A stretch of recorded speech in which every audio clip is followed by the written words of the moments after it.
Secretary of State Marco Rubio announcing Sunday that a criminal network allegedly tied to Maduro and his allies, the Cartel de los Soles, will be designated a foreign terrorist organization as tensions continue to escalate. Also taking a live look there at the U.S. Capitol today as the House is expected to vote on legislation to force the Justice Department to publicly release its files on Jeffrey Epstein. Recently, President Trump urged Republicans to vote for it. This all but ensures that the House will pass the bill with an overwhelming margin, putting further pressure on the Senate to take it up. A lot to discuss here, so I'd like to welcome Florida Representative Carlos Gimenez to the show. He currently serves on the House Armed Services Committee and the House Homeland Security Committee. Thank you so much, Congressman, for taking the time to join us here on Live Now from Fox this morning. We appreciate it. Hey, it's my pleasure. I'd like to start with Operation Southern Spear and the large deployment of warships we have seen recently. Why do you believe President Trump is ramping up America's military operations near Venezuela, and could that have anything to do with Maduro? It has a lot to do with Maduro. Maduro, we have a $50 million bounty on his capture. He is the head of a foreign terrorist organization about to be designated so, Cartel de los Soles. That cartel, along with other cartels that come out of Mexico and Colombia, have been responsible for the deaths of over 500,000 Americans in the last 5 years. And so the president is actually taking direct, decisive action against these cartels that have been killing hundreds of thousands of us for the last 5 years. It's about time that we take this threat seriously. I've been calling for something like this for a long time, and I'm glad that the president is taking this decisive action. Maduro is also the illegitimate ruler of the country. Last year there were free elections in Venezuela. He lost by an overwhelming majority, but he refuses to give up power, and so that makes Maduro, a double threat to the safety and security of the United States of America. Going off the topic of security, as I said before I brought you in here, the most advanced aircraft carrier, the USS Gerald R. Ford, now on standby in the Caribbean Sea.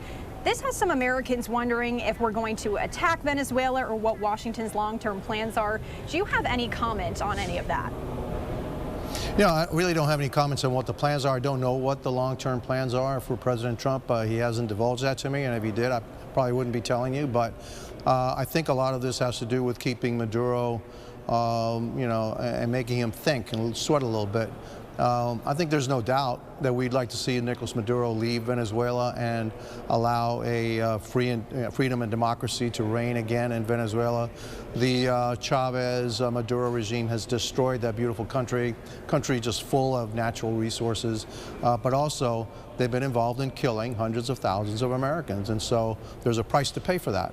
And unfortunately, these cartels have been running rampant for years, either by shipping their poison into the United States and killing us, or allowing millions and millions of illegal immigrants to come into the United States with an invasion. Tren de Aragua comes from Venezuela. They were all in prison and they were released, and so the president is right about that too.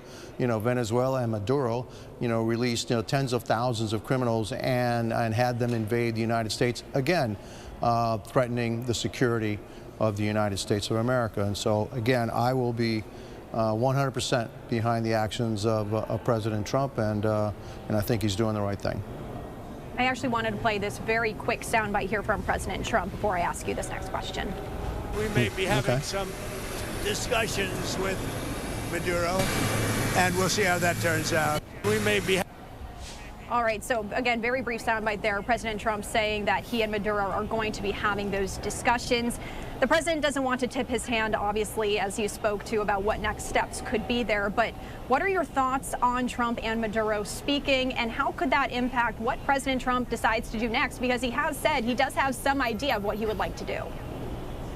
I think the only discussions that we need to have with Maduro is the timetable for his departure from Venezuela, and so maybe Maduro's trying to negotiate his way out of this. Remember, we do have a $50 million bounty on his capture, and so I think that he can see the handwriting on the wall. The president has a number of options at his fingertips, which he can exercise at any time. Maduro knows that.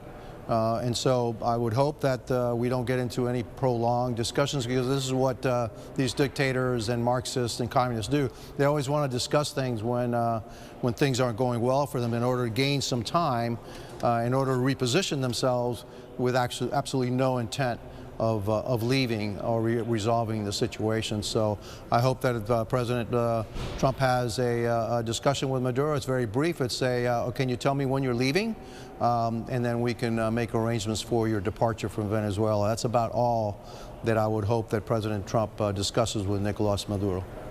I wanted to ask some clarification from you here because Secretary of State Rubio announcing Sunday that the Cartel de los Soles will be labeled as a foreign terrorist organization. And I'm going to share with our viewers a statement you put out on X saying, remember that by designating the Cartel of the Suns as a foreign terrorist organization, it allows us to attack them militarily within the framework of U.S. law.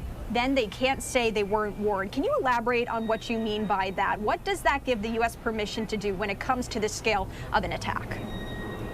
Well, I mean, it says this is a foreign terrorist organization. It's no different than if we were attacking ISIS or Al-Qaeda, you know, somewhere halfway around the world, like we've done for the last 25 years. These folks are right across the border. These folks are right in our backyard. But yet they've been killing a heck of a lot more Americans than the terrorist organizations in the Middle East. You know, a lot more than ISIS, a lot more than Al-Qaeda.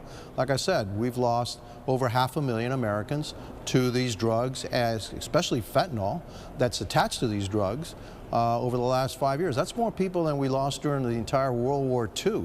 That's more people than live in the entire city of Miami. And so, you know, people say, well, it's drugs. Wait a minute.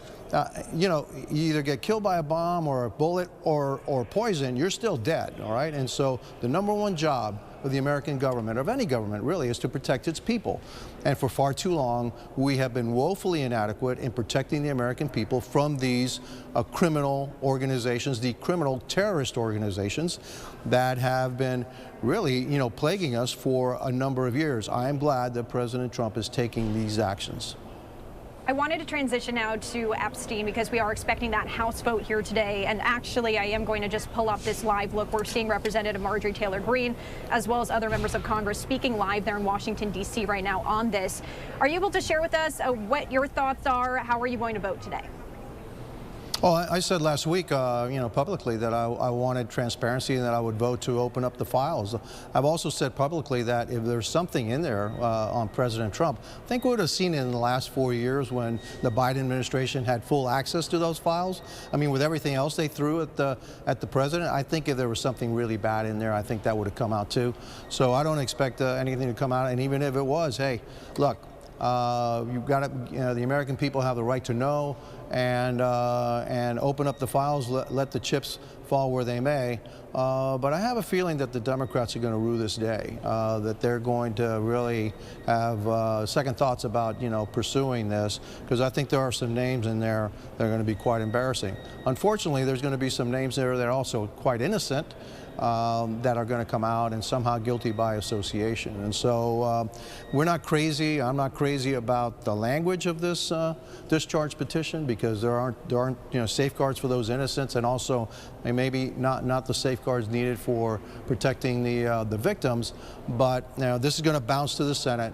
And the Senate, I'm sure, is going to make some revisions to it. It'll bounce it back to us. At the end of the day, I am voting to release the files. I think the American people have a right to know.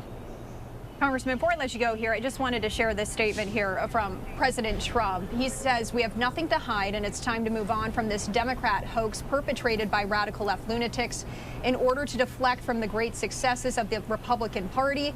He goes on to say, I don't care. All I do care about is that Republicans get back on point here. And for the American people, this has been such a back and forth that they have been witnessing. The Oversight Committee, Republicans are accusing Democrats of using the House's ongoing investigation into Epstein to attack President Trump, but Democrats accusing Republicans of using the probe to cover for Trump. What is your take on President Trump now calling on Republicans to release the files, given some of his previous opposition? I think that that's the right call. You know, I mean, this whole thing with Democrats, to me, you know, it's kind of reminds me of the novel Moby Dick, and where the Democrats are Captain Ahab. They've been after the president since 2016 because he sank their ship, you know, their hopes for Hillary Clinton, and they've been after him out with every single, you know, breath, and they have Trump derangement syndrome, and so here's another episode. Also trying to throw us off track, and as soon as we have a victory, they'll throw something else in there, and so I'm happy that he said, yeah, let's open it up. we're going to do it anyway, and so we're going to open it up because we don't think that there's anything there. But even if there was, like I said, the American people have a right to transparency on this issue and put this thing to bed once and for all, and then let's see what happens, and let's see who really was involved and who was protecting, Jeffrey Epstein. And then again, we need to move on. We've got a lot of other things to worry about, a lot of other things that we need to do for the American people. This to me is a distraction. All right, Congressman, we're going to keep a close eye on that House vote today. Thank you so much for taking the time this morning. We do appreciate it. My pleasure.